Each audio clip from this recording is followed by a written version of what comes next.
اچھا، یہ بہت معذرت کے ساتھ یہ کچھ متفرق باتیں ہوں گی، کیونکہ اب وہ جو موضوع ہے اس کو تو پیش کرنا مشکل ہوگا، کیونکہ وہ کافی ٹائم چاہے گا، تو اس لیے انشاءاللہ متفرق باتیں ہیں لیکن یہ کام کی ہوگی۔ تو یہ مجھے بتانا ہے کہ جو لادینیت کا یا الحاد کا پس منظر ہے، وہ مغربی معاشرے میں مختلف ہے، ٹھیک ہے؟ اور مسلم معاشرے میں جو اس کا پس منظر ہے وہ مختلف ہے۔ یہ پس منظر جاننا اس لیے ضروری ہے کہ اس کی بنیاد پر ہم جو ہے اسباب کو جان سکتے ہیں کہ لادینیت کیوں فروغ پا رہی ہے۔ اور ایک بہت ہی بڑی بات ہے مجھے سمجھ میں آتی ہے کہ مغربی معاشرے میں جو لادینیت پھیلی ہے، تو وہ لادینیت کے جو اسباب وہاں پر ہمیں نظر آتے ہیں 400 سال قبل، 500 سال قبل، ریفارمیشن کی تحریک سے پہلے یا رینیسنس کی تحریک سے پہلے، تحریک اصلاح سے پہلے، تو وہ اسباب اللہ معاف کرے وہ کچھ ہمارے طرف بھی نظر آ رہے ہیں۔ تو ان اسباب کو دیکھتے ہوئے اور اس وقت سے پہلے اس کا تدارک کرنا اور اس کے سد باب کے لیے محنت کرنا، یہ ہمارے لیے ضروری ہے، علماء کا ذمہ ہے اور فریضہ ہے۔ تو اس پر میں مختصر سی بات کروں گا۔ الحاد کی جب ہم بات کرتے ہیں تو اس میں جو سب سے بڑا الحاد جس سے ہمارا مقابلہ ہے وہ علمیاتی الحاد کہلایا جاتا ہے، جس میں مطلب یہ ہے کہ عقل کی بنیاد پر، افکار کی بنیاد پر، ریشنلزم کی بنیاد پر مذہب کو سائیڈ لائن کیا جاتا ہے یا مذہب کے مقابلے میں تعلیمات پیش کی جاتی ہے۔ تو وہ جو علمیاتی الحاد مغرب میں آیا ہے، کیسے آ گیا؟ یہ ہمارے لیے ایک بہت بڑا سوال یہاں پر نشان کھڑا ہو جاتا ہے کہ مغربی معاشرہ جو ہے 15ویں صدی عیسوی سے پہلے مکمل عیسائی معاشرہ تھا، اور ہم سے زیادہ مطلب بلکہ متسلب عیسائی معاشرہ تھا، اور آپ نے دیکھا کہ صلیبی جنگوں کے نام پر کس طریقے سے وہ متحد ہو کر مسلمانوں سے لڑنے آتے تھے۔ یعنی ان میں اس حوالے سے بہت غلو تھا کہ وہ اپنا انتساب کرسچینٹی کی طرف رکھتے تھے یا عیسائیت کی طرف رکھتے تھے۔ لیکن ایسا کیا ہوا کہ یکایک مغربی معاشرہ لادینیت کی طرف بڑھنا شروع ہو گیا؟ یہ ہمیں دیکھنے کی ضرورت ہے۔ تو ہم جب تاریخ پر نظر دوڑاتے ہیں تو اس میں ہمیں یہ نظر آتا ہے کہ تفصیلی ادوار ہیں عقلیت پرستی کے، جس کو فلسفہ کہا جاتا ہے، مغربی فلسفہ، اس کے تفصیلی ادوار ہے۔ پہلا دور یونانی دور کہلایا جاتا ہے، اس کے بعد پھر جو ہے اگلا دور جو ہے وہ نو فلاطونی دور کہلایا جاتا ہے، اس کے بعد رومی دور ہے، اس کے بعد پھر ازمینہ وسطیٰ ہے، مڈل ایج کہلایا جاتا ہے۔ یہ کچھ اصطلاحات ہے ہمارے رد الحال پہ کام کرنے والے ساتھیوں کو اس پر مطالعہ ہونا چاہیے۔ جو یونانی دور ہے اس کی جو خرابیاں ہیں، اس کی جو عقلیت پرستی ہے، خاص طور پر اس کے جو آپ کہہ لیں جو خاص سوغات تھی یونانی دور کی، دو چیز تھی: ایک مادیت پرستی جسے میٹرزم کہا جاتا ہے، اور دوسری عقلیت پرستی جسے ریشنلزم کہا جاتا ہے۔ یہ دو بڑے فلسفے، یہ دو بڑی سوغات بعد میں مغربی جو فکر ہے یا جدید فلسفہ ہے، جس کے کوکھ سے الحاد نے جنم لیا ہے نا، جس کی کوکھ سے لادینیت نے، اور جو جدید تہذیبی مظاہر ہمیں نظر آ رہے ہیں نا، لادینی اور الحادی ازمز، افکار، یہ تمام کے تمام ماڈرن فلسفی کے یعنی پیٹ سے نکلے ہیں، اور ماڈرن فلسفی اس پر جو ہے پرانے فکر کے اثرات ہیں۔ اس میں سے بڑی فکر یونانی فکر تھی۔ تو میں نے جیسے آپ کو بتا دیا، اس میں ہمیں جو دو چیز نظر آتی ہے، جتنے بھی آپ فلسفی دیکھ لیں یونانی دور کی، تو اس میں ہمیں میٹرزم یعنی مادیت پرستی نظر آتی ہے کہ کائنات میں جو چیز ہے میٹر وہ اصل ہے، اور جو ہے اس کے پیچھے جو مغیبات ہے، مابعد طبیعاتی حقائق ہے، اس کے وہ منکر تھے یونانی۔ اس کے بعد پھر جو ہے ہمیں عقلیت پرستی ان کے یہاں نظر آتی ہے۔ میں ابھی تاریخی پس منظر بیان کرنا چاہ رہا ہوں، تو کافی ذرا پیچھے کی طرف چلے گئے میں، تاکہ تمام تسلسل کے ساتھ ہمارے سامنے یہ موضوع رہے۔ تو عقلیت پرستی کے اثرات ہمارے حضرات نے لکھا، ندوی صاحب نے خاص طور پر اس بات کو لکھا کہ یہ مغرب کی میراث ہے، یعنی مغرب یورپ کے لیے یورپ کی میراث یونانی فکر ہے، مکمل طور پر اس کی چھاپ ہمیں مغربی فلسفے میں نظر آتی ہے۔ اب مغربی فلسفہ ہم کیوں بار بار اس کا نام لیتے ہیں، وہ آپ سمجھ سکتے ہیں کہ جیسے میں نے بھی وضاحت کی کہ علمیاتی الحاد جو ہے، جس سے ابھی ہمارا براہ راست تصادم چل رہا ہے، علمیاتی الحاد سے ہی استشراق کی تحریک نکلی ہے، علمیاتی لحاظ سے ہی جو ہے جتنی بھی مطلب یہ ہے تہذیبی جنگ ہے، تہذیبوں کی جنگ ہے، ادیان کی جنگ ہے، وہ ساری اسی سے نکلی ہے، اس کے بعد ہمیں نظر آتی ہے۔ جتنی بھی معاشی، معاشرتی، سیاسی اور طرز زندگی سے متعلق، انفرادی طرز زندگی سے متعلق بھی جو بھی فکر ہے، اقداریات ہے، وہ سب کی سب ہمارے مغربی فلسفے سے، جدید فلسفے سے پھوٹتی نظر آتی ہے۔ تو اس لیے اس کا پس منظر جاننا ضروری ہے۔ تو یونانی دور میں ہمیں 2 بڑی سوغات نظر آتی ہے، اس کے بعد پھر جو میں نے آپ کو بتایا رومی دور تھا، اس کے بعد اس کو رہنے دیتے ہیں۔ تو یہ میں بتا رہا تھا کہ ازمنہ وسطیٰ کا جو 1000 سال کا دور تھا، یعنی آپ علیہ السلام کے آنے کے بعد سے لے کے مزید آگے 800 900 سال تک، تو اس زمانے میں ہم اگر نظر دوڑائیں تو یورپ میں جو ہے حالت بڑی خراب تھی۔ ابھی آج ہم یہ پسماندہ کہہ رہے ہیں، لیکن در حقیقت یہ خود پسماندہ تھے بہت زیادہ۔ ان کے ہاں کسی بھی قسم کی عمرانی ترقی ہو، تہذیبی ترقی ہو، بالکل نظر نہیں آتی۔ اس کے ساتھ ساتھ ان کے ہاں جو ہے جسے ہمیں دقیانوس کہہ رہے ہیں، تو دقیانوسیت کی بہت ساری مثالیں وہاں نظر آتی ہیں، عجیب عجیب خرافاتی قسم کی ان کے ہاں جو ہے رسم و رواج وہاں پر ہمیں نظر آتے ہیں، علم نظر نہیں آتا۔ تو مغرب جو ہے وہ حقیقت یہ ہے کہ 1000 سال تک وہ جہالت میں پڑا رہا، کوئی سائنس کی ترقی میں ان کے نظر نہیں آتی۔ سائنس کی جو ترقی ہے وہ ہمارے سقوط جی جی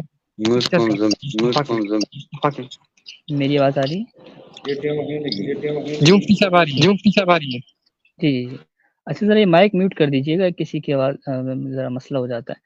اچھا میں آپ کو یہ بتا رہا تھا کہ اس کے بعد پھر یہ پس منظر انشاءاللہ ہمارا بھی مکمل ہونے والا ہے، مختصر سی چند بات ہے۔ تو یہ جو ہے 1000 سال تک مغربی معاشرے میں جہالت رہی، اور اس کے بعد پھر ہوا سب سے بڑا مسئلہ یہ کہ عیسائیت جو تھا، عیسائیت کی تعلیمات تھی، اس میں تحریف ہو گئی، اور عیسائیت کے جو نام لیوا ان کے پوپس تھے، انہوں نے وہاں پر گڑبڑیں مچا دی، اور مغربی معاشرے میں جو ہے ان کا جو مذہبی طبقہ تھا وہ انتہائی برائیوں میں ملوث ہو گیا، جیسے کہ ہمیں کتابوں میں نظر آتا ہے۔ جبکہ اس کے برعکس بعض حضرات کا یہ کہنا ہے کہ مغربی جو مذہبی طبقہ تھا وہ اتنا برائیوں میں مبتلا نہیں تھا جتنا بعد میں پروٹیسٹنٹ فرقے کی جو کتابوں میں لکھا ہوا ہمیں نظر آتا ہے، اتنی برائیاں نہیں تھیں، لیکن تھی کافی برائیاں موجود تھیں۔ تو اس کے اثرات یہ ہوئے کہ مغربی جو اذہان تھے، یعنی مغرب کے جو لوگ تھے، ان کے اندر بغاوت پیدا ہو گئی کہ بھائی ظاہر سی بات ہے عیسائیت کے اندر کافی کمی تھی، ان کا مذہب تو ویسے محرف ہو چکا تھا، اس کے اندر تحریف ہو چکی تھی، اور دوسری بات یہ ہے کہ مذہبی جو پیشوا تھے عیسائیت کے وہ خود گڑبڑوں میں ملوث تھے، تو مذہب کے خلاف ایک تحریک شروع ہوئی، اور اس میں اس کا بنیادی نعرہ یہ تھا کہ ہر انسان کو مذہب کو سمجھنے کی مطلب اسے اختیار دیا جائے، وہ اپنی عقل سے مذہب کو سمجھے۔ تو چنانچہ پھر اس نعرے کے ساتھ تحریک اصلاح کی بنیاد پڑی، اور مغرب میں ہمیں نظر آتا ہے کہ جو ہے ہر فرد آزاد ہوتا چلا گیا، اقلیت پرستی کی بنیاد وہاں سے پڑی۔ تو یہ جو ہے لادینیت کی یا الحاد آپ کے لیں، ایتھیزم کے لیں، جو اس وقت چل رہا ہے، اس کی بنیاد 500 سال پہلے ہمیں نظر آتی ہے۔ تو ہمیں اس وقت جاننا ضروری ہے کیا اسباب تھے مغربی معاشرے میں۔ چند اسباب میں آپ کو یاد دہانی کے طور پہ بتا دیتا ہوں۔ ہاں، ایک سبب تو یہ تھا کہ جو چرچ تھا، دیکھیں ہمیں اس حوالے سے مایوس ہونے کی ضرورت نہیں ہے، کیونکہ عیسائیت کے مسائل دوسرے تھے، اور جو اسلام کے جو حقیقت ہے وہ دوسری ہے۔ عیسائیت کی تعلیمات بگڑ چکی تھی، اس میں انحراف ہو چکا تھا، جبکہ اس کے مقابلے میں جو اسلام ہے محفوظ ہے الحمدللہ، قرآن بھی محفوظ ہے، احادیث محفوظ ہے، اہل حق علماء کرام موجود ہے۔ تو جو یہاں پر ہمارا لبرل طبقہ جو یہ کام کرتا ہے وہ یہ کرتا ہے کہ مغربی معاشرے میں جو اسباب تھے جس کی وجہ سے بغاوت ہوئی مذہب کے خلاف، عیسائیت کے خلاف، وہ اسباب زبردستی یہاں تھوپتا ہے، جس کی وجہ سے وہ یہ کہتے ہیں کہ یہاں بھی جو ہے پوپس والا کام کیا ہوا ہے، علماء کرام نے جو ہے پاپائیت پھیلائی ہوئی ہے، اور مساجد مدارس کو چرچ سے تشبیہ دیا جاتا ہے کہ یہ ہماری آزادی پہ پابندی لگا رہے ہیں، یہ ہماری آزادی فکر پہ پابندی لگا رہے ہیں۔ اسے اکثر آپ سنتے رہتے ہوں گے اس طرح کے نعرے، کہ جو ہے مولویوں نے سائنس کے اس میں مطلب یہ ترقی میں آڑ بنے ہوئے مولوی، تو بیائی نہیں وہی سبب، وہی نعرہ ہے جو یورپ میں لگا تھا وہاں، لیکن یہ بات وہاں پر حقیقت تھی۔ بہت سارے اسباب و عوامل کہ سائنس کا ٹکراؤ ہو گیا تھا عیسائیت کے ساتھ، اس کی وجہ بھی یہ تھی کہ یونانی جو سائنس تھی وہ بعد میں اس کا جو ہے وہ مطلب غلط ثابت ہو رہی تھی، تو انہوں نے یونانی فکر کو اپنے بائبل میں ایڈ کر دیا تھا، اپنی کتابوں میں، اور اس طرح بیان کیا گیا تو گویا کہ وہ خدا کی بات ہے، حالانکہ جھوٹی طور پر انہوں نے شامل کی تھی۔ تو جب یونانی فلسفے کے خلاف کوئی بات سامنے نظر آتی تھی تو اس کے خلاف جو ہے پھر چرچ جو ہے باقاعدہ ایکشن لیتا تھا، جس کی وجہ سے بہت زیادہ بے چینی پھیل گئی کہ یہ جو ہے مطلب مذاق بن گیا عیسائیت کا۔ دوسری بات یہ ہے کہ عیسائیت میں بہت سارے فرقے بنے ہوئے تھے، ہمیں یعقوبی فرقہ نظر آتا ہے، نستوری فرقہ نظر آتا ہے، ہمیں جو ہے یہاں پر جو ہے پروٹیسٹنٹ کیتھولک فرقے، دو بڑے فرقے تو آپ کو پتہ ہے مشہور ہے۔ تو یہ تمام جو ہے فرقہ بازیاں وہاں شروع ہو گئی تھی، آپس کی جو ہے ایک پوپ دوسرے پوپ پر فتویٰ لگاتا تھا، اور بڑی جو ہے صورتحال بڑی خراب تھی۔ تو اگر ہم غور کریں، کہیں ایسا تو نہیں ہے کہ مسلم معاشرے میں بھی کچھ یہ اسباب ہمیں نظر آ رہے ہیں۔ تفریقہ بازی کی کچھ فضائیں ہمیں نظر آتی ہے، جس کے جو ہے ہمیں سد باب کرنے کی ضرورت ہے، اور ہمیں جو ہے لادینیت کے خلاف متحد ہونے کی، متفق ہونے کی ضرورت ہے، کیونکہ ابھی مسلک کی مباحث سے آگے بڑھ کر جو ہمارے لیے بڑا مسئلہ ہے وہ الحاد کا ہے۔ جیسے کہ آپ حضرات کو پتہ ہے، جو یونیورسٹیز اور کالجز سے جڑے ہیں ان کو پتہ ہے کہ کتنی زیادہ صورتحال خراب ہو چکی ہے مذہب کے حوالے سے۔ تو ایک بات یہ تھی، اور باقی دیگر بہت ساری باتیں ہیں، انشاءاللہ پھر کریں گے۔ تو یہ پس منظر کا موضوع آپ کو جو ساتھی یہاں پر اس عنوان کو پڑھنا چاہ رہے ہیں، ایک ساتھی کی شاید کتاب بھی پوچھ رہے ہیں، تو لامذہبی دور کا پس منظر یہ کتاب کا نام ہے۔ مولانا تقی امینی صاحب ہندوستان کے بہت بڑے مفکر ہیں، تو مغربی فلسفے کی تاریخ اور اس کے اثرات پر انہوں نے یہ بات لکھی ہے، اس کے اسباب پر لکھی ہے، تو ضرور اس کا مطالعہ کیجیے۔ دوسری کتاب ہے حسن عسکری کی جدیدیت، تو یہ کتاب بھی اس حوالے سے، اس میں تفصیلات مل جائے گی، چونکہ ہمارے پاس ٹائم نہیں ہے اس لیے میں بس نشاندہی کر رہا ہوں۔ اور مجھے ایسا لگتا ہے کہ شاید سننے والا طبقہ جو ہے یا بعد میں جہاں ریکارڈنگ جائے گی تو وہ ایسا ہے جو غالباً مدارس سے متعلق ہے، اس کی ذرا تصدیق کر دیں، یا طبقہ کس قسم کا ہے ہمارے، اگر بھائی اس کی تفصیلات فراہم کر دیں مختصر سی۔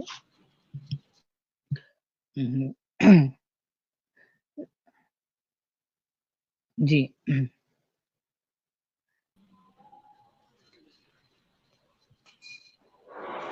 میری آواز آ رہی ہے آپ حضرات کو؟ جی مفتی صاحب آ رہی ہے، جی مفتی صاحب آ رہی ہے آپ کی؟ اچھا ذرا اس حوالے سے مجھے مطلع کرے، سامنے والے جو ساتھی سننے ان کے پاس ریکارڈنگ چاہیے، مدارس کے طلباء ہیں یا مطلب عوام الناس ہے، یا کالجز اسکول وغیرہ کے؟ ہمارے پاس اس وقت زیادہ تر ٹیموں کے ساتھی۔ اچھا، جو ماشاءاللہ اس حوالے سے کام کر رہے رد الحاد کے حوالے سے؟ یہ وہ ساتھی ہیں جو رد الالحاد پر کرنے کی کوشش کریں۔ ٹھیک ہے جزاک اللہ، ٹھیک ہے یہ موضوع پھر انہی کے لیے، جزاک اللہ۔ تو یہ جو ہے عنوان ہمارے لیے بہت ضروری ہے، اور یہ جو ہے ہم اس وقت پریشان ہو جاتے ہیں کہ ہمارے معاشرے میں لادینیت کیوں پھیل رہی ہے، اور یہ کیوں اس طرح کے مظاہر ہمیں نظر آ رہے ہیں جو کہ 20-30 سال پہلے ہمارے برصغیر میں نظر نہیں آتے تھے۔ تو ایک ایسا انسان جو اس موضوع پر تاریخی پس منظر سے واقفیت رکھتا ہے تو وہ پھر معاشرے کا نباز ہوگا، یعنی نبض شناس ہوگا، نبض شناسی سے پتہ ہوگی کہ کیا وجہ ہے کہ میرے معاشرے میں الحاد، علمیاتی الحاد پھیل رہا ہے۔ تو اس کے لیے یہ موضوع ضروری ہے۔ 2 کتابیں میں نے بتا دی، ایک بات تو یہ ہے۔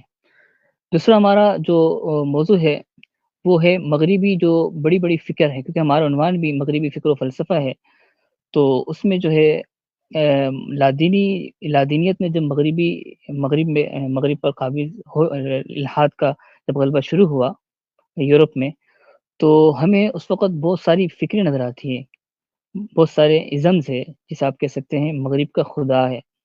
ظاہر سی بات ہے انہوں نے خدا کی تعلیمات کو سائڈ میں کر دیا، اور اسی طرح مذہب کی جتنی کتابیں تھیں وہ سائڈ میں ہو گئی، اور مذہبی پیشوا بھی سائڈ میں ہو گئے، تو عیسائیت کے ہاں جو چیز بچی وہ عقل بچی۔ تو لہٰذا عقل کی بنیاد پر انہوں نے مختلف قسم کے جو ہے وہ فکروں کو انہوں نے پیش کیا، وہاں کے فلسفیوں نے، جو کہ ایک طرح سے مذہب کے متبادل تھے، کیونکہ انسان ایک نظام حیات چاہتا ہے، وہ نظام حیات خواہ وحی دے یا وحی نہیں دیتی تو اس کے مقابل میں پھر عقل ہے، تو لہٰذا عقلیت پرستی پہ مبنی ہمیں بہت ساری فکریں نظر آتی ہیں۔ یہاں پر ہمارے پاس کچھ سلائڈیں ہیں، لیکن چونکہ انشاءاللہ پھر کسی نشست میں وہ سلائڈ ہم آپ کو دکھائیں گے، اگر ممکن ہوتا تو یہاں بھی میں آپ کو دکھا دیتا۔ ہم نے اس پہ بہت ساری پریزنٹیشنز اور چارٹس وغیرہ بنائے ہوئے، تو اس میں اگر ہم غور کریں میں مختصر سا آپ کو بتا دیتا ہوں، چونکہ ساتھ سارے رد الحاد پہ کام کر رہے ہیں تو انشاءاللہ ان کے لیے مفید رہے گا۔ مغربی فکر جو ہے اس میں سب سے بڑی فکر جیسے میں نے آپ کو بتائی 2 ہے، ایک ہے ریشنلزم، عقلیت پرستی، اور دوسری ہے مادیت پرستی۔ جیسے میں نے آپ کو بتایا یہ وہی میراث ہے جو مغربی فلسفے کو، جو ابھی جدید فلسفہ ہے اس کو یونان سے ملی ہے۔ تو ہمیں جو ہے جدید فلسفے میں جو بنیادی اور اساسی افکار نظر آتے ہیں وہ 2 ہیں، ایک ریشنلزم، ایک میٹریلزم، مادیت پرستی۔ اب ریشنلزم کیا ہے؟ ریشنلزم یہ ہے کہ عقل کے دائرۂ کار میں جو چیز آتی ہے وہ حقیقت ہے، جو عقل کے دائرۂ کار سے باہر ہے وہ حقیقت نہیں ہے، اور عقل کی بنیاد پر انسان اپنے لیے خیر و شر کے پیمانے طے کرے گا۔ ٹھیک، اس کے بعد پھر مادیت پرستی کیا ہے؟ مادیت پرستی یہ ہے کہ جو مادی کائنات ہے، جو انسانوں کو بظاہر مشاہدے میں نظر آ رہی ہے، یہ محسوس ہو رہی ہے، تجربہ ہو رہا ہے جس چیز کا، وہ حقیقت ہے، اس کے ماوراء کوئی حقیقت موجود نہیں ہے۔ آپ دیکھیں، غور کریں، عقلیت پرستی ہو یا مادیت پرستی ہو، اس میں مذہب کا، خدا کا، مابعد طبعیات کا، مغیبات کا، نظر نہ آنے والی چیزوں کا، فرشتوں کا، جنت جہنم کی کنسپٹ کا، یا انسان کے مقصد زندگی کا جو مطلب مذہب دیتا ہے کہ خدا کے رضا کے لیے کرو تو دنیا کی جو ہے دنیا کی بھی کامیابی ملے گی، آخرت کی بھی ملے گی، یہ کانسیپٹ کہیں بھی نظر نہیں آتا، کیونکہ ظاہر سی بات ہے اس جو مغربی فلسفے کی جو جڑ ہے اس کے اندر ہی کوئی اسی قسم کی چیز موجود نہیں ہے جو مذہب کو مانے، یہ مذہب کی طرف ہلکی سی بھی وہاں پر ہمیں بو نظر نہیں آتی۔ اس کے بعد ہم نیچے چلیں تو یہ عقلیت پرستی اور مادیت پرستی کے نیچے جو بڑے فلسفے جو ہمیں 16ویں صدی عیسوی میں اور 17ویں صدی عیسوی میں جو نظر آئے، جس کے نعرے شروع ہوئے مغربی ممالک میں، بہت سارے فلاسفرز ہیں، تو اس کی جو اساسی 4 تقسیمات آپ کر سکتے ہیں۔ سب سے بڑی فکر یا جس کو آپ ازم کہتے ہیں وہ ہیومنزم ہمیں نظر آتی ہے۔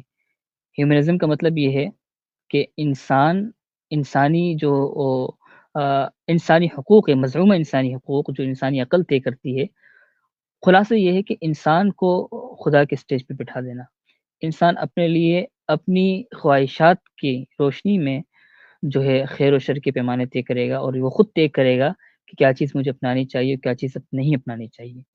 ٹھیک، یعنی اس میں بھی وحی کا کوئی لینا دینا نہیں ہے، یا مذہبی تعلیمات کا، خدا کا، نبی کا۔ ہیومنزم کے مقابلے میں ہمیں دوسری فکر جو مطلب اسی کے ساتھ نظر آتی ہے وہ تحریک تنویر کہلائی جاتی ہے۔ تحریک تنویر کا مطلب روشن خیالی کی تحریک اس کو کہا جاتا ہے۔ یہ تحریک یہ تھی کہ جو چیز ہمیں ماورائے محسوسات مشاہدات ہے اس میں نہیں پڑھنا چاہیے، یہ دقیانوسی چیز ہے، مذہبی باتیں جو ہے وہ آسمانوں سے اوپر کی ہے، زمین سے نیچے کی ہے، اس میں ہماری کوئی مادی ترقی موقوف نہیں ہے، تو لہٰذا ہم جو ہے وہ ہم روشن خیال بنتے ہیں۔ جیسے کہ ہمارے آج کل نعرہ لگ رہا ہے، تو مغرب میں 400 سال پہلے نعرہ لگا کہ بھائی مذہب جو ہے وہ اس سے ہمیں کوئی سروکار نہیں ہونا چاہیے، ہاں اگر کسی کو زیادہ شوق ہے تو پھر وہ چرچ میں جا کے عبادت کریں، اور چرچ کو انہوں نے محدود کر دیا تھا، یعنی ایک بالکل محدود سی سے شعبے میں جا کے وہ اپنے کام کریں، کسی کو شوق ہے مذہب پر عمل کرنے کا، خدا کو ماننے کا، لیکن معاشرتی سطح پر کہیں بھی ہمیں مذہبی احکامات، کہیں بھی ہمیں جو ہے اس کے قوانین کسی بھی سطح میں ہمیں نظر نہیں آنا چاہیے، یہ تحریک تنویر کہلائی جاتی ہے۔ اسی کے ساتھ ہمیں جو ہے ایک اور تحریک نظر آتی ہے، اسے کہا جاتا ہے رومانیت، رومانٹکزم کہا جاتا ہے۔ مغرب نے جب مذہب کو چھوڑا تو ظاہر سی بات ہے، آپ کو جیسے پتہ ہے کہ مذہبی مقاصد سامنے نہ ہو، مذہب پر کوئی عمل نہیں کرتا تو اسے ایک روحانی تشنگی لاحق ہو جاتی ہے، یعنی اس کی روح پیاسی ہو جاتی ہے۔ اور جیسے کہ مغرب میں بھی ہم دیکھتے ہیں، خاص طور پر مشرق بعید کے جو ممالک ہیں وہاں خودکشیوں کے رجحانات بہت زیادہ، وجہ اس کی یہی ہے کہ وہ ایتھسٹ ہے، مذہب کو نہیں مانتے، دنیا کی ساری خواہشات مل بھی جائے پھر بھی ان کو آگے ہوتا ہے اب میرا کیا بنے گا، اب میں مر جاؤں گا، تو مقصد زندگانی جو مذہب دیتا ہے ان کے پاس نہیں ہوتی، تو اس وجہ سے پھر وہ خودکشیاں کر لیتے ہیں۔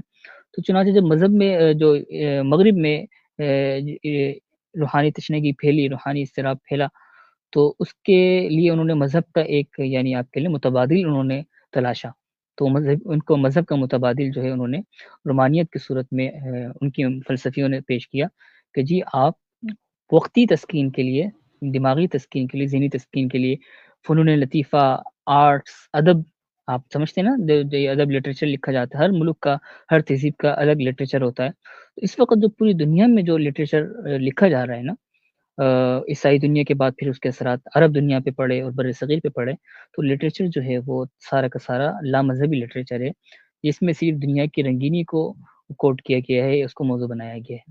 تو لٹریچر کے یا زیادہ سے زیادہ اس کے اندر بے حیائی ہمیں نظر آتی ہے، فحاشی نظر آتی ہے، تو یہ جو نئے ناولز ہے یا اسی طرح ڈرامے ہیں یا اسی طرح فلم وغیرہ ہے، فلم انڈسٹریز ہے، یہ سب کے سب اسی چیز کے مظاہر ہے جو تحریک رومانیت کی روشنی کے بعد دنیا میں باقاعدہ اس کی انڈسٹریاں قائم ہوئی، تو ایک بڑی صورت میں یہ عملی طور پر انسان کے اخلاق خراب کرتی ہیں، یہ چیزیں، یہ فلسفہ. پھر عملی طور پر انسان بے روی کا شکار ہوتا ہے، تو پھر ذہنی طور پر بھی پھر وہ مذہب سے دور ہوتا چلا جاتا ہے. یہ تحریک ہمیں رومانیت ہمیں نظر آتی ہے، جسے رومانٹکزم بھی کہا جاتا ہے. تو یہ تحریک تنویر ہے، اور اسی طرح جو ہے ہیومنزم ہے، اور یہ دیگر تحریکیں، یہ ساری کی ساری جو ہے ہمیں دوسرے اسٹیپ میں نظر آتی ہے مغرب میں.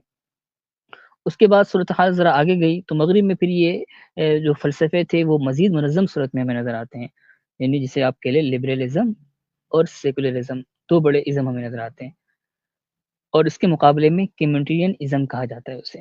لبرلزم کیا تھا؟ لبرلزم یہ تھا کہ بھائی لبرلزم سیکولرزم ایک دوسرے کو مترادف استعمال کیا جاتا ہے، یعنی دونوں کا معنی تقریباً ملتا جلتا ہے. لبرلزم یہ تھا کہ انسان کی جو ذاتی زندگی ہے اس میں جو ہے مذہب کا تسلط نہیں ہونا چاہیے، چاہے جائے کہ زبردستی مذہب انسان کی زندگی پر اثر انداز ہو. سمجھ، انفرادی طرز زندگی میں مذہب سے بغاوت کو لبرلزم کہا جاتا ہے. اور اجتماعی زندگی میں یا سیاسی سطح پر مذہب کو سائڈ لائن کیا جائے، کسی ملک کا، کسی قوم کا، کسی معاشرے میں جو ہے اس کا قانون اقلیت پرستی پہ مبنی ہو تو اسے سیکولرزم کہا جاتا ہے. جس سے کہ ہمارے یہاں نعرہ لگتا ہے کہ ہمارے اسٹیٹ کو بھی سیکولر اسٹیٹ بنایا جائے. تو یہ دو بڑی فکریں نظر آئی. یہ تقریباً ہمیں 18ویں صدی عیسوی میں نظر آتی ہے، 17ویں صدی کے وسط میں انقلاب فرانس کے بعد.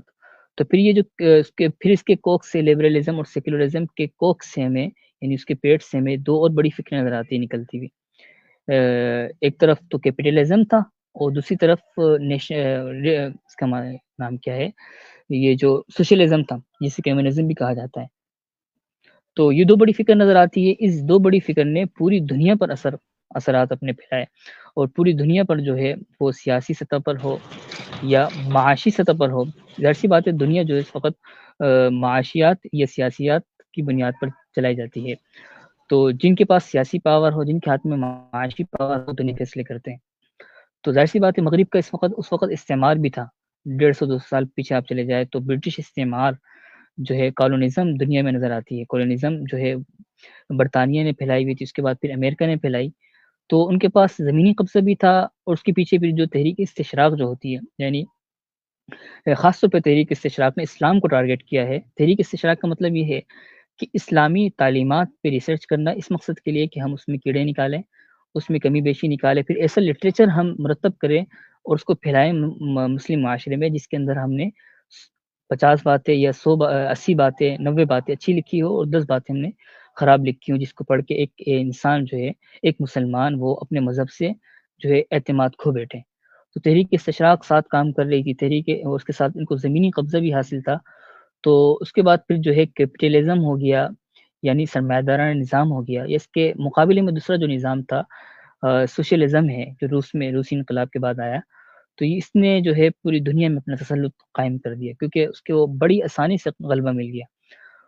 پھر ساتھ ساتھ ہمارے ہاں مسئلہ یہ ہوا کہ خلافت عثمانیہ کا سقوط ہو گیا. خلافت اگرچہ 100 سال سے کمزور تھی، لیکن جب تک خلافت تھی دنیا میں کچھ مذہب کا، یعنی اسلام ظاہر سی بات ہے اس وقت برحق مذہب دنیا میں نظر آتا ہے ہمیں 15ویں صدی عیسوی کے بعد سے. عیسائیت تو دم توڑ چکی تھی، یہودیت اپنے خول میں بند تھے یہودی لوگ، اور ہندو مت جو ہے اس کی جو ہے تعلیمات اتنی زیادہ مطلب انسان کو اپنی طرف کھینچنے والی، کشش رکھنے والی نہیں ہے کہ دنیا کے لوگ اس کی طرف زیادہ متوجہ ہو. تو اسلام ہی ایک آسمانی مذہب تھا، جو آسمانی مذہب کا دعوے دار تھا اور حق مذہب تھا. تو ہمیں جو ہے اس صورت میں اس کے بعد پھر کیپٹلزم اور یہ جو نیشنلزم ہے، سوشلزم ہے، یہ ہمیں نظر آتا ہے. بہرحال یہ تمام مغربی فکر ہے. رد الحاد پہ کام کرنے والے حضرات کو ان تمام فکروں سے آگاہی ضروری ہے. ان تمام افکار سے آگاہی ہوگی تو پھر وہ عقلی الحاد کو، علمیاتی الحاد کو سمجھ پائیں گے. اگر ان ٹاپک سے میں نے جیسے آپ کو شروع میں بتایا کہ یہ تمام ازم جو ہے وہ مغرب کے خدا ہے، مغرب کے ہر ازم مغرب کا خدا ہے، ہر ازم مغرب کا مذہب ہے. کیونکہ عیسائیت کو انہوں نے چھوڑا تو ان کے پاس اس کے متبادل کوئی دوسری چیز نہیں تھی، تو لہٰذا ان کا جو مذہب و خدا ہے وہ تمام افکار ہے. تو یہ تمام افکار کو آپ سمجھیں گے تو الحاد کو سمجھیں گے نا. کیونکہ الحاد پھر کبھی آپ کی معیشت کے راستے سے آپ پر اس کی معاشی فکریں ہیں الحاد کی. آپ الحاد کی اگر معاشی فکر کی بات کریں تو ہم پیش کر دیں گے جی. یہ جتنی بھی جو کیپٹلزم ہے، سرمایہ دارانہ نظام ہے، یا جو ہے اشتراکیت ہے، یہ اس کی جو ہے الحاد کی معاشی مظہر ہے. اگر سیاسی مظہر کی بات کریں تو ڈیموکریٹ جو جمہوریت ہے یا سیکولر جمہوریت ہے، اس کے مقابلے میں کمیونزم کا فلسفہ ہے ہمیں نظر آ جاتا ہے. آپ سماجی زندگی میں الحاد کی بات کریں، سماجی زندگی میں مغرب نے جو اپنی فکر پیش کی ہے، الحاد کو پیش کیا، وہ لبرلزم کے نام سے پیش کیا، سیکولرزم کے نام سے پیش کیا. اگر آپ فکری اعتبار سے الحاد کی بات کریں تو ہم نے آپ کے سامنے ہیومنزم ہے، ریشنلزم ہے، میٹرلزم ہے، تمام افکار پہ میں نے تقریباً الحمدللہ تمام موضوعات پہ لکھا ہے، اور ان تمام پر تقریباً میری کتابچہ موجود ہے. چونکہ یہ اسٹریم اس میں وقت نہیں ہے کہ ہم ایک ایک فکر کی تنقیدات کو پڑھے تفصیلی طور پر، لیکن انشاءاللہ تعالیٰ اگر آپ ہم سے رہنمائی لیتے تو ہم انشاءاللہ وہ جو کتابچے جو ہم نے لکھے ہیں وہ آپ کو فراہم کر سکتے ہیں، اور اس موضوع پر آپ کی جو ہے لٹریچر کی آگاہی کر سکتے ہیں. ابتدائی درجے میں تو کم از کم تمام ساتھی ہمارے وہ جو ایک کتاب ابھی ہمارے دوست کی شائع ہوئی ہے، فیصل یاس شاہد صاحب کی تاریخ الحاد مغرب کی تاریخ، یہ ضرور مطالعہ کریں. اس کے بعد جو ہے اس کتاب سے انشاءاللہ تعالیٰ بنیادی جو آگاہی وہ انشاءاللہ ساتھیوں کو فراہم ہو جائے گی. 2 عنوان پہ بات ہو چکی ہے، مزید میں آگے لے کے چلوں یا سوال جواب یا کوئی اور سیشن بھی ہے یہاں پر؟ ذرا مجھے اس سے مطلع فرما دیں. جی مولانا نعمان صاحب موجود ہے تو وہ ذرا مجھے بتائیں. دوسرا ٹاپک ہم شروع کریں، یہ کتنا ٹائم ہے ہمارے پاس؟ مفتی صاحب جاری رکھیے، 10 منٹ ہے آپ کے پاس. ٹھیک ہے، 10 منٹ میں کوشش کروں گا 2 عنوان پہ بات کروں، 5 منٹ نا. ایک موضوع تو یہ ہے جو میں نے آپ کے سامنے کچھ افکار آپ کے سامنے پیش کیے ہیں مغربی فلسفے کے حوالے سے. تو ان مغربی افکار کی کچھ بنیادیں ہیں جن کو ہم کہتے ہیں مغربی فلسفے کی اساسیات. جس طرح جیسے کوئی عمارت کسی پلڑ پہ کھڑی ہوتی ہے نا، تو اس طرح مغربی فکر کی بھی کچھ بنیادیں عمارتیں، یعنی دوسرے الفاظوں میں اگر میں کہوں تو چند رٹے رٹائے نعرے ہیں، ہتھ کنڈے ہیں جو آپ کو ہر جگہ مذہب کے خلاف نظر آئیں گے. میڈیا ہو، اخبار ہو، یا سوشل میڈیا ہو، یا لبرل طبقے کے منہ پر یہ نعرے چڑھے ہوتے ہیں ہمیشہ. تقریباً یہ 6-7 نعرے ہیں، میں آپ کے سامنے دہرا دیتا ہوں. یہ اصطلاحات بھی آپ اس کو کہہ سکتے ہیں. تو یہ اصطلاحات، ان 6-7 اصطلاحات میں مغرب کا کیا مقدمہ ہے، الحاد کا کیا مقدمہ ہے، یہ ہمارے رد الحاد پہ کام کرنے والے ساتھیوں کے لیے جاننا بہت ضروری ہے. انشاءاللہ اس کو سمجھ لیں گے تو آپ تمام جو اعتراضات ہمارے سامنے آتے ہیں ہمارے اسلامی اقدار پر کیے جائیں یا اس کے حکام و عقائد پہ کیے جائیں، آپ انشاءاللہ فوراً اس کی نفسیات بھی سمجھ لیں گے، اس معترض کی کا مطلب یہ ایجنڈا کیا ہے وہ بھی سمجھ لیں گے، آپ جواب بھی پھر اس کو اس کی نفسیات کے مطابق دے سکتے ہیں. اس میں سب سے پہلی بات تو یہ ہے کہ آزادی، سمجھ رہے ہیں آپ؟ نمبر 1 آزادی، جسے فیڈرلزم بھی کہا جاتا ہے. دوسرے نمبر پہ ہے مساوات، ایکوالٹی جسے کہا جاتا ہے. اور تیسرے نمبر پہ ہے رواداری. چوتھے نمبر پہ ہے نظریہ ترقی. 5ویں نمبر پہ ہے انسانی حقوق. چھٹے نمبر پہ ہے نظریہ عدل. 7ویں نمبر پہ ہے نظریہ فطرت. اور 8ویں نمبر پہ ہیں خیر و شر کے پیمانے، معیار خیر و شر. آپ جہاں بھی دیکھیں گے اعتراض فوراً اسلام پہ یہ کیا جاتا ہے کہ جی آزادی ہماری اسلام آزادی نہیں دیتا، یا آگے چلو تو مذہب ہمیں آزادی نہیں دیتا، ہماری آزادی پہ ڈاکہ مارتا ہے. ٹھیک ہے، مساوات کی بات کی جائے تو مذہب میں جو ہے مساوات، چلے مختصر سی میں چند باتیں کر لیتا ہوں. مغرب کی نظر میں آزادی کیا ہے اور ہمارے اسلام کی نظر میں آزادی کیا ہے. دیکھیں ہم مذہب کی بات نہیں کرتے، ہم اب اسلام کی ڈائریکٹ بات کرتے ہیں، کیونکہ اگر ہم مذہب کی بات کریں نا تو اس میں ذہنوں میں یہ آتا ہے کہ شاید مذہب میں آسمانی مذہب مراد ہے. تو آسمانی مذاہب میں تو یہودیت بھی ہے، عیسائیت بھی ہے، اسلام بھی ہے. تو ہمارے رد الحاد پہ جو کام کرنے والے ساتھی ہیں ان کو نا مذہب کی اصطلاح استعمال نہیں کرنی چاہیے، ان کو اسلام کی اصطلاح استعمال یا مذہب اسلام کی اصطلاح استعمال کرنی چاہیے. یہ مذہب کہہ دے اور بریکٹ میں جو ہے وہ اسلام کو لکھا کرے، اس کی وضاحت کیا کرے، کیونکہ عیسائیت تو فرسودہ ہو چکی ہے، اس کا تو جنازہ نکل گیا ہے. نبی کریم صلی اللہ علیہ وسلم کے دور میں انہوں نے بائبل میں تحریف کی تھی اپنی کتابوں میں، قرآن میں ہے نا یحرفون الکلم عن مواضعہ ونسوا حظا مما ذکروا به. اس زمانے میں کی تو 1500 سال بعد تو مسلسل وہ اپنی کتابوں کو اپڈیٹ کرتے رہے ہیں، اس میں تحریف کرتے رہے ہیں. ہمارے ایک ابھی کے محقق ہندوستان کے، انہوں نے کتاب لکھی ہے کہ فی زمانہ اس صدی میں بھی کیا تحریفات کی ہے انہوں نے بائبل میں گزشتہ نسخے کے مقابلے میں. اس پر مستقل کتاب ہے اظہار الحق، اور جو ہے بائبل سے لے کر قرآن تک کے جو مفتی تقی عثمانی صاحب نے اس کی تشریح لکھی ہے. بہرحال تو میں یہ کہہ رہا تھا کہ آزادی مغرب کی نظر میں کیا ہے. مغرب کی نظر میں آزادی یہ ہے کہ انسان جو ہے جو چاہے وہ کر سکے. ان دوسرے الفاظوں میں خدا سے اور مذہب سے آزادی. ہمارے کسی فیصلے میں خدا اور مذہب آڑے نہ آئے، کسی قسم کی مذہبی تعلیمات ہمیں روکے نہ. اسے مغرب کی نظر میں آزادی کہا جاتا ہے. چلے میں اسلام کی آزادی کی بھی آپ کو بات بتا دیتا ہوں. بڑا مخمصہ پیش کیا جاتا ہے، اعتراض پیش کیا جاتا ہے کہ اسلام نے بھی اسی طرح کی آزادی دی ہے، لا اکراہ فی الدین. لا اکراہ فی الدین کا یہ مطلب نکالا جاتا ہے جو چاہے کرو، حالانکہ ایسی بات نہیں ہے. یہ اصول ذہن میں رکھیں کہ اسلام خیر و شر کے اختیار کرنے کی آزادی تو دیتا ہے، لیکن خیر و شر کی تعیین کی آزادی نہیں دیتا. اختیار کی آزادی دیے، کفر اختیار کرو یا اسلام اختیار کرو، من شاء فلیؤمن ومن شاء فلیکفر، اتنی آزادی ہے. لیکن اسلام قبول کرنے کے بعد یہ اسلامی معاشرے میں رہتے ہوئے کوئی ذمہ خیر و شر کے پیمانے طے کرتا ہے، بتاتا ہے کہ ٹرانسجنڈرازم جو ہے وہ خیر ہے، وہ یہ بتاتا ہے ہم جنس پرستی خیر ہے، زناکاری جو ہے معاشرے کی ضرورت ہے، یہ وہ بتاتے ہیں سود اس معاشرے کی ضرورت ہے. تو اس تعین کی اختیار اسلام نہیں دیتا. یہاں اسلام آ کے اس کا بازو پکڑ لے گا. سمجھے آپ؟ تو آزادی اسلام میں کیا لیمٹ، میں دو الفاظوں میں آپ کو اصول میں بتا دیا. خیر و شر کی تعین کی آزادی نہیں دیتا اسلام، لیکن اختیار کرنے کی آزادی دیتا ہے. چاہے تو آپ عیسائی رہو، آپ یہودی رہو، آپ ہندو رہو، سکھ مت میں رہو، جو سا مذہب اختیار کرو آپ، لیکن آپ تصادم نہ کریں اسلام کے ساتھ. الحق کے ساتھ تصادم کریں گے، لڑیں گے، یا تو آپ جزیہ دیں، جزیہ دینے کی صورت میں پھر آپ امن کے ساتھ اسلامی ریاست پہ رہ سکتے ہیں، آپ کو تمام حقوق فراہم کیے جائیں گے ذمیوں والے. لیکن اگر آپ حق کے راستے میں رکاوٹ کھڑی کرتے ہیں، لوگوں کو اللہ کا پیغام نہیں پہنچنے دیتے ان کے خالق کا، تو پھر آپ کو جو ہے راستے سے ہم ہٹائیں گے. تو پھر وہ نظریہ اسلام کا پورا نظریہ جنگ جو اسلام کا ہے وہ آپ سمجھ سکتے ہیں. تو یہ آزادی ہے. پھر اس پہ اعتراضات ہے کہ آزادی کے اس گوشہ یہ گوشہ نہیں دیا گیا. تو وہ تمام چیزیں خاص طور پر فیمنزم کے حوالے سے ہم مساوات کے تحت بات کریں گے. اس پہ بڑا اعتراض کیا جاتا ہے کہ عورتوں کو اسلام آزادی نہیں دیتا. یا جو ہے دوسرا بڑا اعتراض کیا جاتا ہے کہ تلوار کے زور سے اسلام پھیلا، اسلام میں آزادی نہیں ہے. تیسرا بڑا اعتراض یہ کیا جاتا ہے کہ اسلام میں آزادی اظہار رائے نہیں ہے.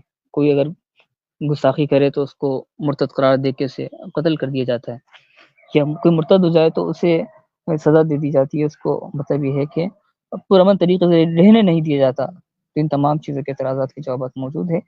اس کے لیے اسلام کا فلسفہ آزادی کو سمجھنا ضروری ہے. کیا آزادی کے اسلام نے حدود فراہم کیے ہیں؟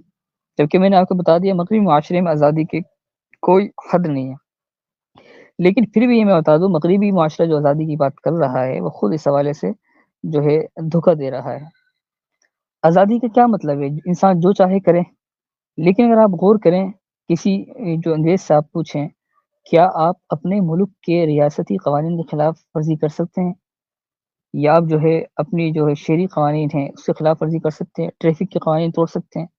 کہیں نہ کہیں تو آپ اپنے کسی قوانین کو مان لینا. تو مطلق آزادی تو آپ کو کہیں حاصل نہیں، دنیا میں حاصل نہیں ہو سکتی.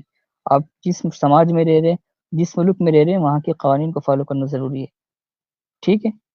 تو بہرحال جو ہے آزادی جو ہے مکمل طور پر انسان کو اس دنیا میں حاصل نہیں ہو سکتی. دوسری بات مساوات کی، اس پہ میں بس تھوڑی سی بات کرتا ہوں. یعنی مساوات مغرب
مفتی صاحب آواز نہیں آ رہی ہے.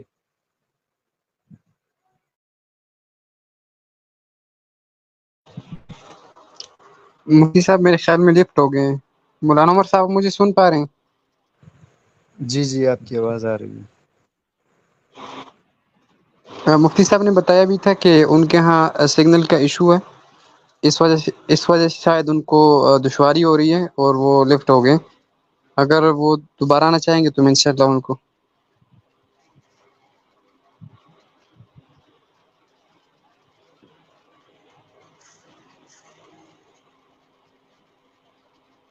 ہمارا وقت بھی پورے ہونا.